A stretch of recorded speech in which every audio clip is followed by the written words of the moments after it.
எனக்கு வந்துட்டு என்னோட ஒர்த் என்னன்னு எனக்கு தெரியும். அதனால வந்துட்டு இவன் அது கூட கிடையாது, இவன்லாம் என்ன பேசுறான் என்ன அப்படின்ற மாதிரி எனக்கு ஃபீல் ஆகுமே தவிர அவ்வளவுதான் இவனுக்கெல்லாம் இருக்கு. ஒரு இந்த மாதிரி விஷயத்த வந்துட்டு இவ்வளோ அவன் ஹார்ஷா அவன் பேசுறான் அப்படின்னா அவன்லாம் என்ன மாதிரி ஒரு கேரக்டரா இருப்பான். ஸோ அதெல்லாம் நான் கண்டுக்கவே மாட்டேன். என்ன நல்லா பிரைஸ் பண்றவங்க நிறைய பேர் இருக்காங்க, அதை மட்டும் தான் நான் எடுத்துப்பேன். இவங்களெல்லாம் கண்டுக்க மாட்டேன். எனக்கு எந்த ஃபீலும் வரவும் வராது. அந்த மாதிரி சொன்னாங்கன்னா கூட எனக்கு இப்பெல்லாம் அதெல்லாம் வரவே வராது. நீங்க எல்லாம் ஸ்கின் கேர் பத்தி பேசலாமா, நீங்க எல்லாம் இப்படி பண்ணலாமா அப்படி நிறைய கமெண்ட் வந்துச்சு. இல்ல, நான் வந்துட்டு ஸ்கின் கேர் தான் நான் பண்ணுவேன். நான் வந்துட்டு ஒயிட்னிங் கிரீம் பண்ணுங்க, இல்ல இந்த இது போடுங்க வெள்ளையாயிருவீங்க அப்படின்ட்டுலாம் நான் பண்ணவே மாட்டேன். ஸ்கின் கேருக்கும் ஒரு வேற மாதிரி விஷயத்துக்கும் ஒரு டிஃபரன்ஸே தெரியாம வந்து கமெண்ட் பண்ணுவாங்க.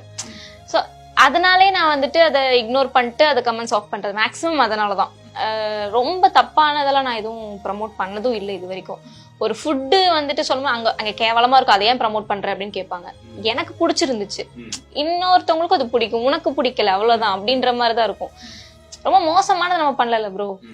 எல்லாமே வந்துட்டு எல்லாரும் அங்க அந்த கடைக்கு போயிட்டு தான் இருக்காங்க. இப்ப அதனால ப்ரமோட் பண்றது என்ன தப்பு? இப்ப ஆடே அந்த மாதிரி தானே. இப்ப டிவில நம்ம பாக்குறோம், என்ன அதெல்லாமே கரெக்டாவா இருக்கு, ஆனா போய் வாங்குறாங்க பண்றாங்கல்ல.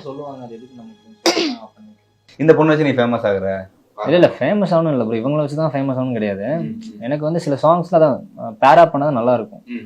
அதெல்லாம் ஒரு லைஃப் டைம் ஒரு ஆசை மாதிரி சொல்லலாம். நமக்கு பிடிச்ச சாங்ஸ் வந்து அது அதே மாதிரி பண்ண. எனக்கு கில்லிலாம் ரொம்ப ஆசை ப்ரோ. நான் கில்ல தான் விஜய் ஃபேன் ஆனேன். விஜய் ஃபேன் நான். பட் அப்போ கில்லு ஃபேன் ஆனதுக்கப்புறம் அந்த சாங் சும்மா வீட்டில் ஆடிட்டு இருப்பேன். அப்போ நம்ம இன்ஃப்ளூயன்ஸ் ஆனதுக்கப்புறம் இது எப்படா ரீக்ரியேட் பண்றது யோசிக்குமா, அதுக்கு ஒரு பேர் வேணும், அதுக்கு ஒரு சில லைட்டிங்ஸ் எல்லாம் வேணும், ஒரு க்ரௌடு வேணும். அப்படிலாம் தான் அந்த சாங் எனக்கு கொக்கர ரொம்ப பிடிச்ச சாங். அது ப்ராப்பரா அதே மாதிரி பண்ண ரொம்ப ஆசை. அது எனக்கு லைஃப் டைம் சாங் பண்ண ஃபீல் வந்துச்சு எனக்கு அந்த சாங் பண்ணப்போ.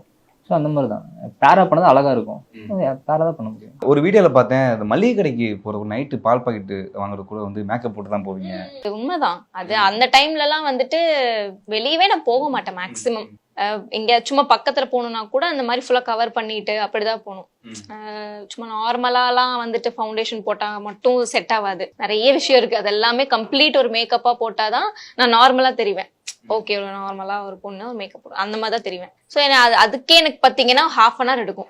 நான் கடைக்கு போகணும்னா கூட அந்த 1/2 hour நான் போட்டுட்டு அப்புறம் நான் போகணும். அந்த மாதிரிலாம் கொஞ்சம் கஷ்டமா தான் இருந்தது எனக்கு. அதான் எனக்கு வந்துட்டு அந்த விட்லிகோ இருக்குங்கிறத கஷ்டத்தை விட அந்த மேக்கப் போடுறதா எனக்கு ரொம்ப கஷ்டமா இருந்துச்சு. ரொம்ப அன்கம்ஃபர்டபுளா இருக்கும் வெளியில எல்லாம் போகும்போது, சன் படும்போது மேக்கப் அப்படி இது வரும், வெளியே வரும், திருப்பி போய் டச்சப் பண்ணும். இந்த மாதிரி நிறைய விஷயம் அதனாலதான் கஷ்டமா இருந்திருக்கே தவிர இப்படி இருக்கே அப்படின்றது ரொம்பலாம் நான் கஷ்டப்பட மாட்டேன். ஏன்னா நான் ஆஃபீஸ் போறேன் வரேன், எல்லாரும் பாக்குறாங்க அப்படிங்கிறதுக்காக தான் நான் வந்துட்டு போட்டுட்டு இருந்தது. ஆனா ஒரு கட்டத்துல நான் அதையும் வந்துட்டு அவன் பார்த்தா என்ன அப்படின்ற மாதிரி எனக்கு ஒரு ஃபீல் ஆயிடுச்சு.